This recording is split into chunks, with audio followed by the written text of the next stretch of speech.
Père et du Fils et du Saint-Esprit. Amen. La paix de Jésus soit dans votre maison, sa paix et sa joie. Alléluia. J'espère que vous allez bien. Et que si ça ne va pas, eh bien, que votre confiance soit en Jésus. Merci Jésus. Le matérialisme athée est une notion qui peut paraître chez certains d'entre nous un peu compliquée. Qu'est-ce que ça veut dire? De quoi il recouvre? Traiter ça en quelques minutes, c'est pas facile.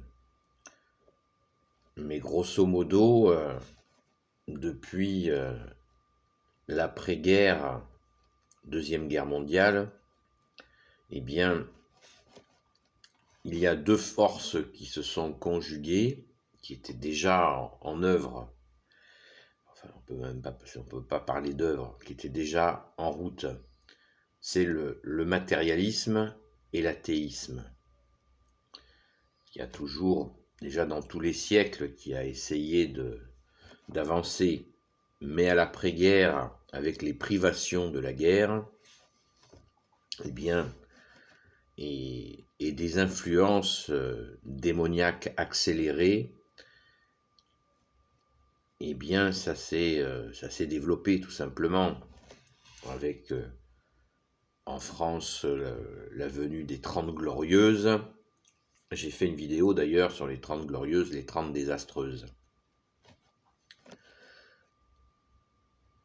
Et ce matérialisme et cet athéisme, ils ont avancé de concert. Alors le matérialisme,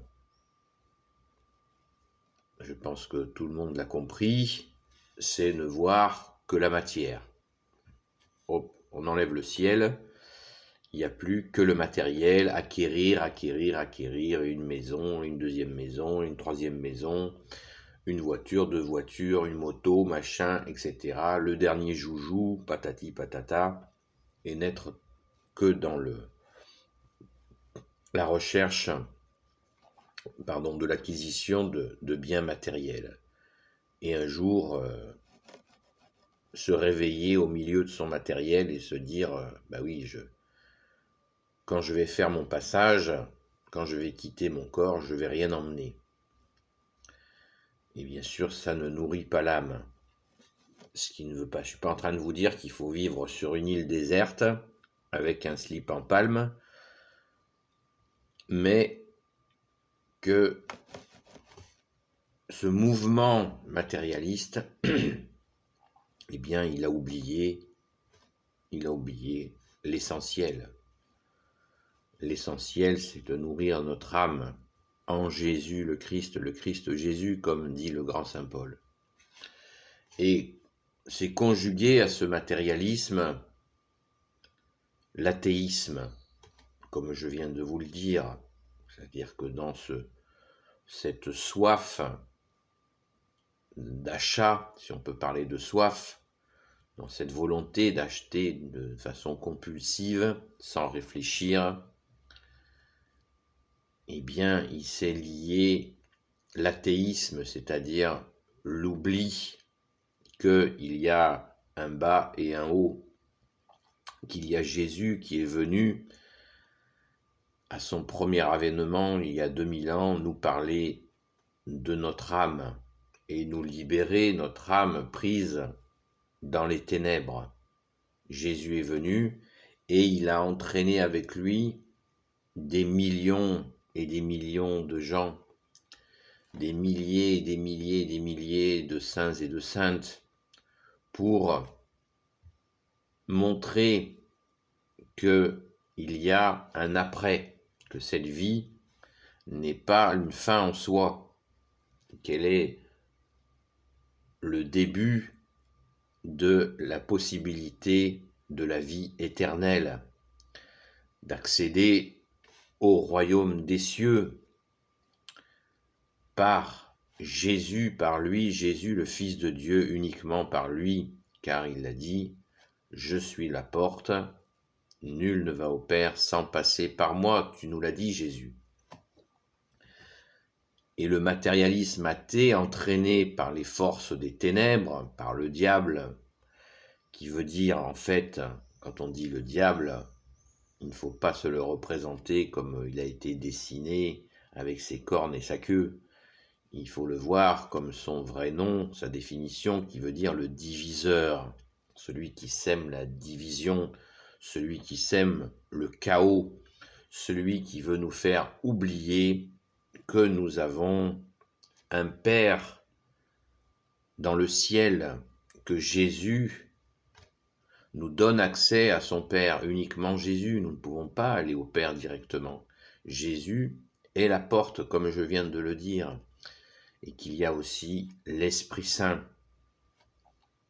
Nous avons la Sainte Trinité dans nos cœurs, et le matérialisme athée, sous l'influence démoniaque, ne cesse de vouloir nous faire oublier qu'il y a une vie en dehors du matérialisme. C'est très bien, la matière a été mise à disposition par Dieu le Père, Dieu le Fils Jésus, Dieu le Saint-Esprit, mais pas pour l'idolâtrer, pas pour en faire un Dieu, pour en faire un usage, un bon usage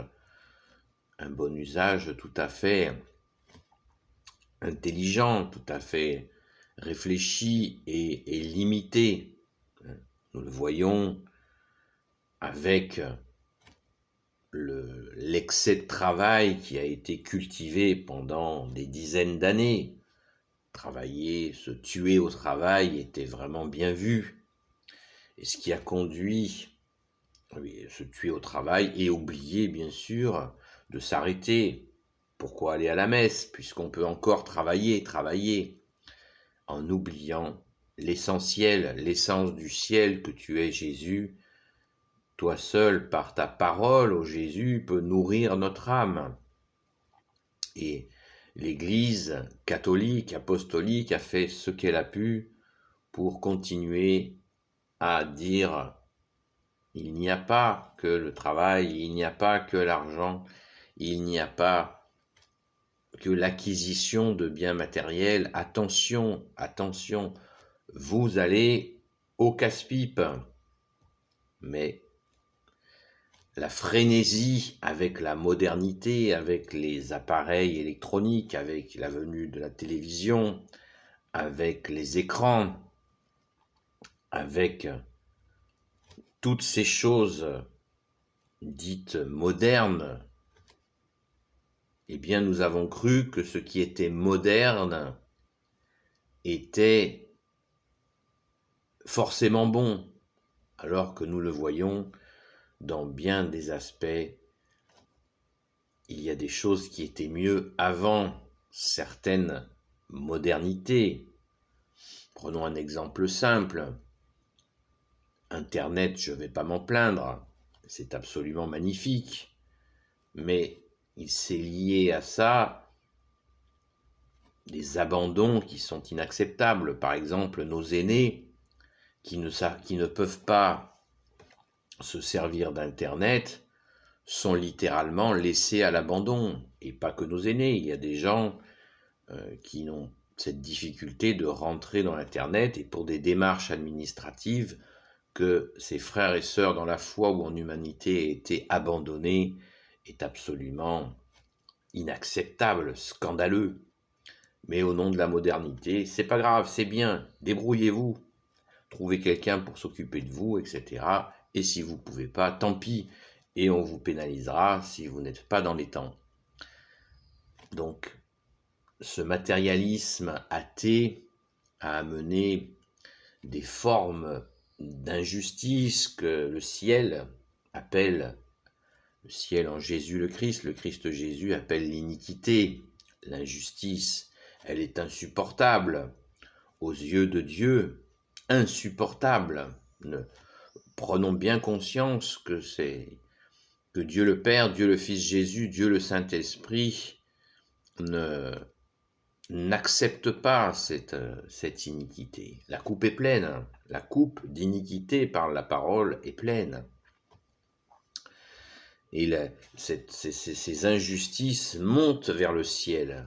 Et il y a des responsables qui seront plus responsables que d'autres. Nous avons tous une part de responsabilité de nous être laissés aller dans ce matérialisme athée. Tous, à part les super fidèles de Jésus, de l'Église, de son Église catholique, apostolique, il y en a. Et merci Jésus de les bénir.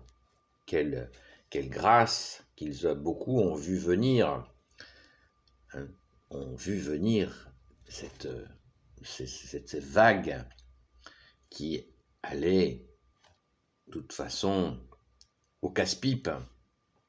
Il n'y a pas d'autre option.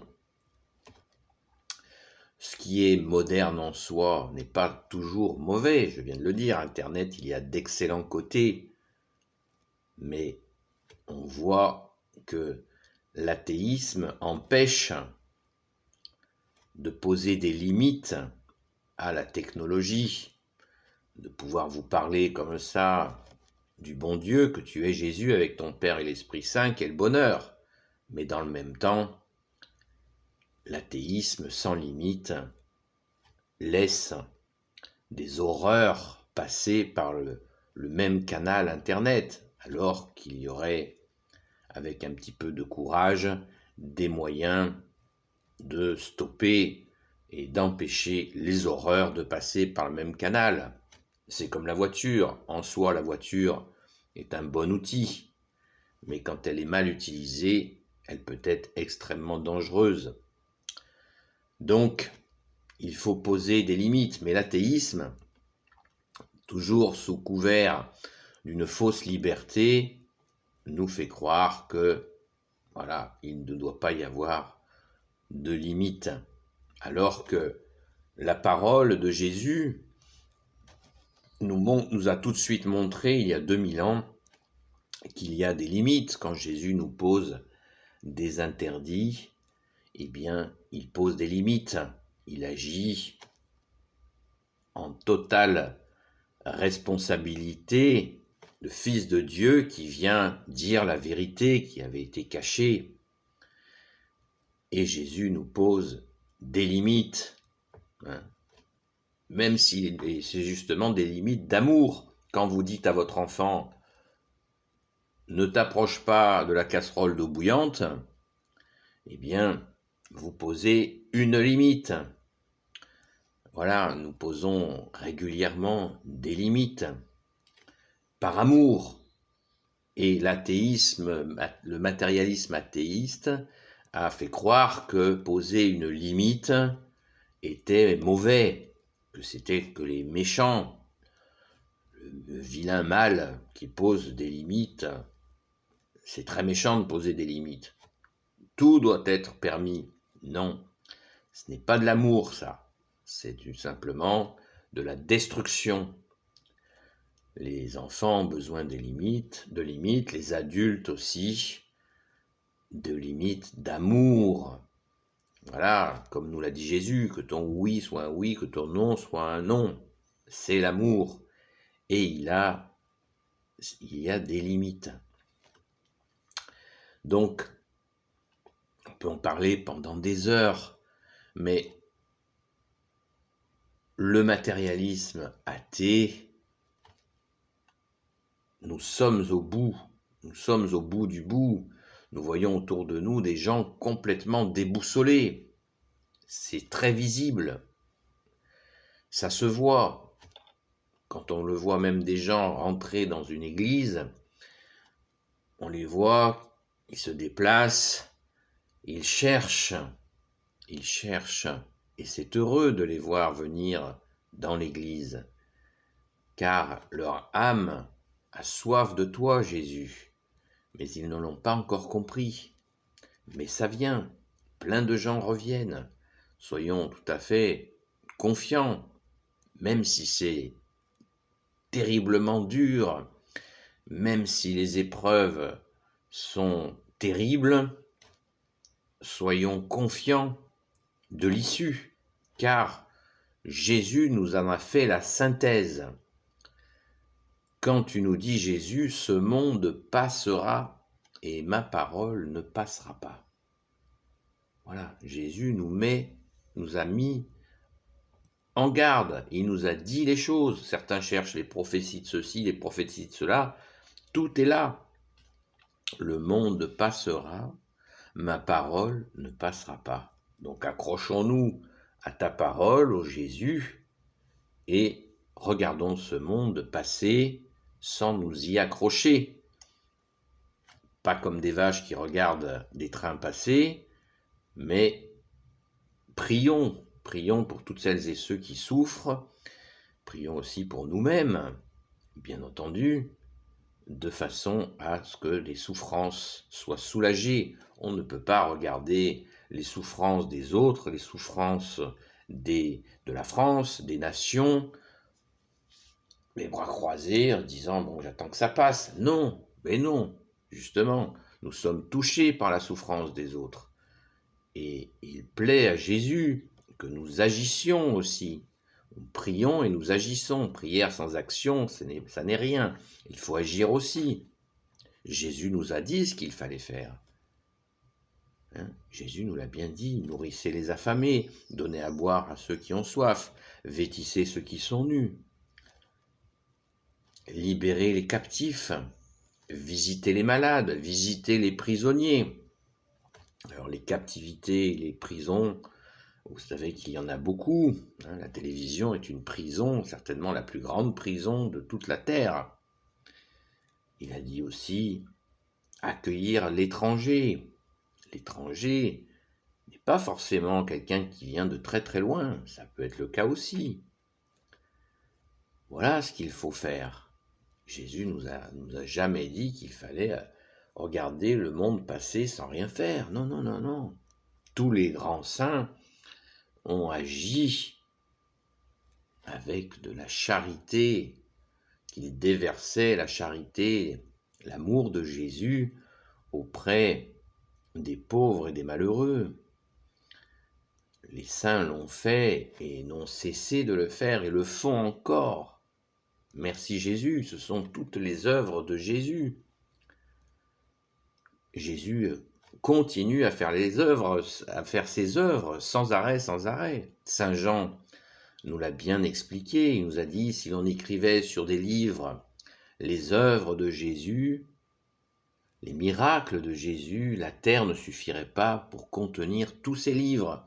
Donc en aucun cas, nous regardons ce monde de souffrance passer sans rien faire. Attention, soyons actifs. Merci Jésus, et actifs en Jésus le Christ. Ne nous prenons pas pour des oraux. J'ai fait une vidéo là-dessus d'ailleurs.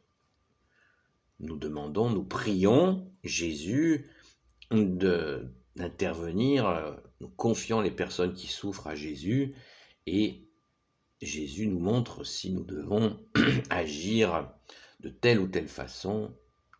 C'est notre travail de chrétien, puisque chrétien veut dire celui qui écoute.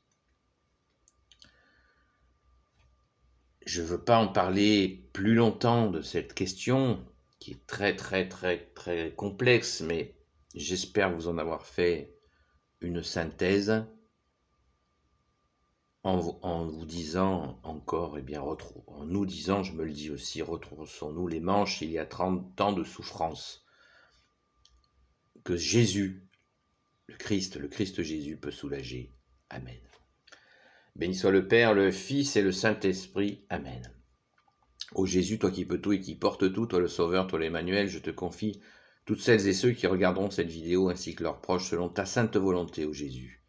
Sainte Marie, Reine des cieux, toi l'Immaculée Conception, toi notre Mère, toi Notre-Dame, toi qui écrases le serpent, toi qui as la lune sous tes pas, toi dont le cœur immaculé triomphera. Saint Joseph, toi le juste et le saint, toi le sage, toi la terreur des démons, toi le saint gardien de la Sainte Église catholique, apostolique. Saint Joseph, la terreur des démons, ne l'oubliez pas.